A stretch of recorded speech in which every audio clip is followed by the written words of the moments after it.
Okay, for number 3, so find the inverse z transform of x of z is equal to 1 over 1 minus z raised to negative 1 times 1 minus 0.5z raised to negative 1. So what I did first was to multiply both the numerator and the denominator by z squared kay para matanggal na ko ang negative exponent dere sa z.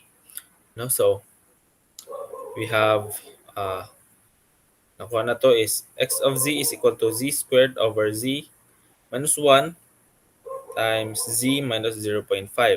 So from here, nag-divide na po ta og z.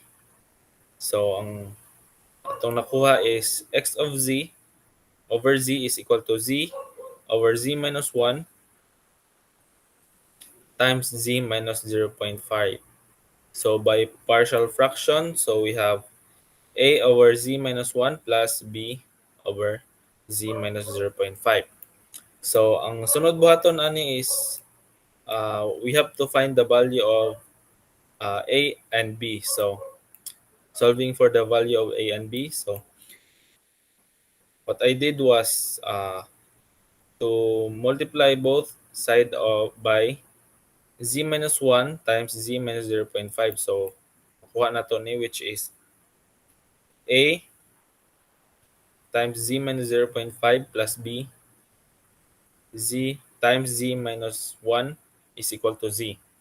And then ang atong buhaton is mag-una ta sana ay mga variable. So a of z, so unsa ang kaning uh, coefficient ani which is 1. So value na to is 1a or simply a.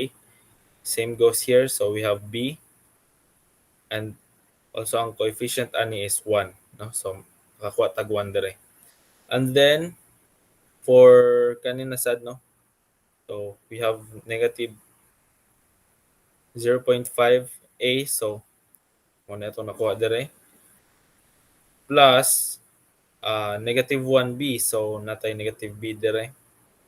Tapos since wala may coefficient dire or constant dire, so ang value niya is 0. So after that, para makuha na to ang value ni a ug b, ako siyang gi-add. So by adding, so we get 0.5a. Kung i-add nimo ni si b og si negative b which is 0, so ano na ko ibutang, is equal to 1 plus 0 which is 1.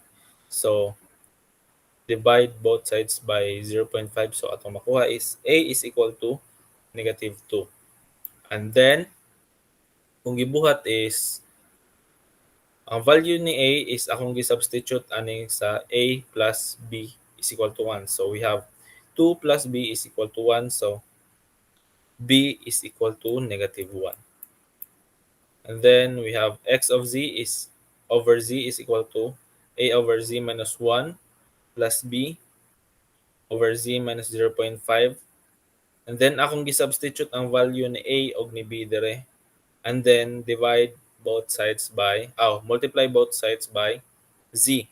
So we have x of z is equal to 2z over z minus 1 minus z over z minus 0.5. So taking the inverse z transform, so we have x of n is equal to 2 which is constant niya dire, z minus 1, inverse z transform of z over z minus 1 minus inverse z transform of z minus 0.5. So, kani, ngitaon na to ni siya sa z table, no? So, mo ni siya si AUN, no? So, ang A na to is 1, but since natay constant, so makuha na to is 2UN.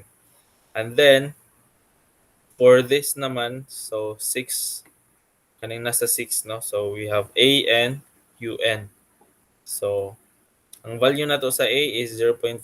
So, we have 0.5 N, U, N. So, that's it for number 3.